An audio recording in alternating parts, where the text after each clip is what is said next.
istorya ni Pilgrim.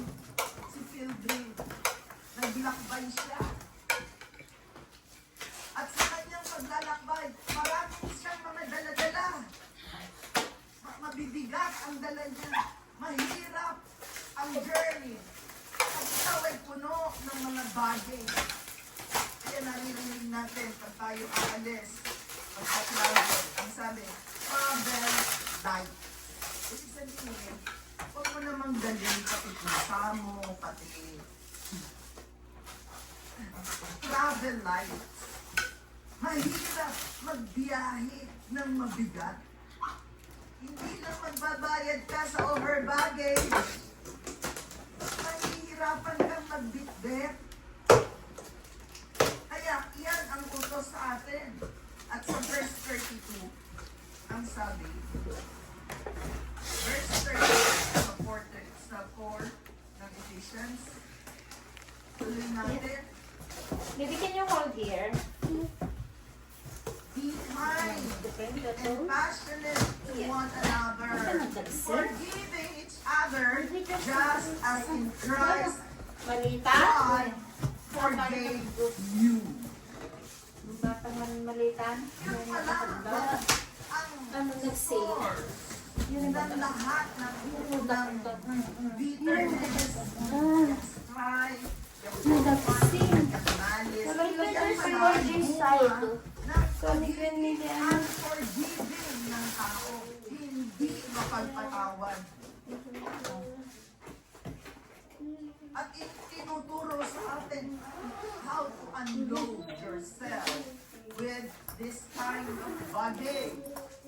Colossians 3 verse 13, ang sabi, bearing graciously with one another and willingly forgiving each other if one has a cause for complaint against another.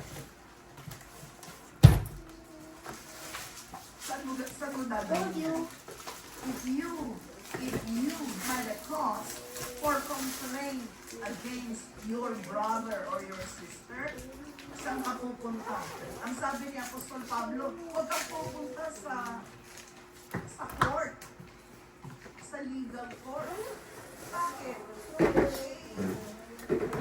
Ang sabi, hindi yan dapat mag-judge sa atin. Sa loob ng church, dinadala yan. Pero hindi nga sinabi kung saan mo dadalhin. Ang gagawin mo, ang sabi, but That's why it's ang sabi, your heavenly Father. And then, ang sabi ulit, for if you forgive other people when they sin against you, your heavenly Father will also forgive you. Doon sa Colossians, ang sabi, just as the Lord has forgiven you, so should you forgive. Amen. So we were Hindi going. ka mapapatawad.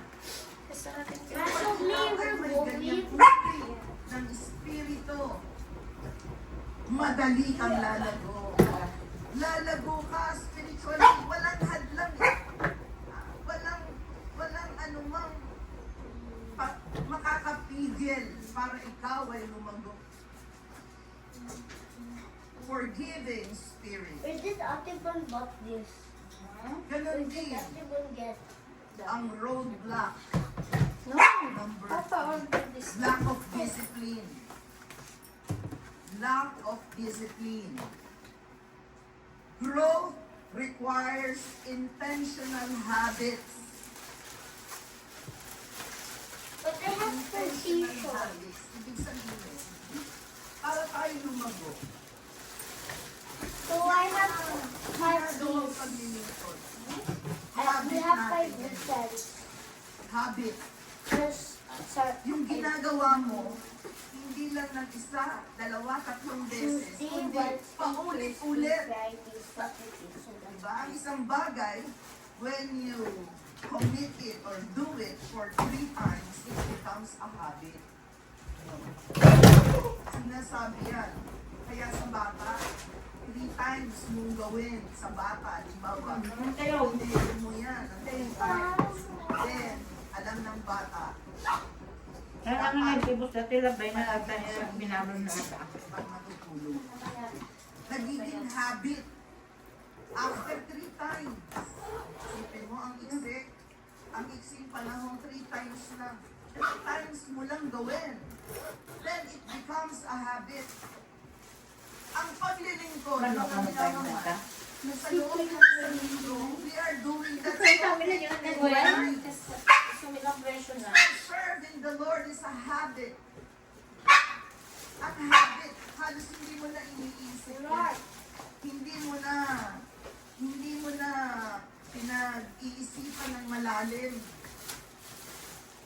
Ginagawa mo yan, wala nang gaanong problema.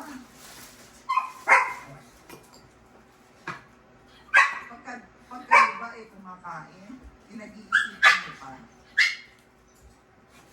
Hindi nga, kahit di mo nga iniisip, nakakita ka, dadakmain mo na agad eh. So, ang lack of self-discipline,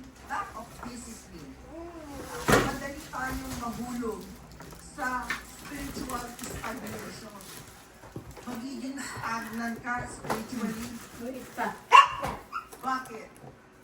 Sinabi sa banal na kasulatan na yung ginagawa natin, yung regular practice, parang athlete sa 1 Corinthians 9:25 to 27, ang sabi, everyone, Step outside nga na. Ay, later na. Everyone who competes in the games goes into strict training. Strict training. Sinasanay mo ang katawan mo ng hirap. Pinitrain mo ang sarili mo ng dapat mong ginagawa.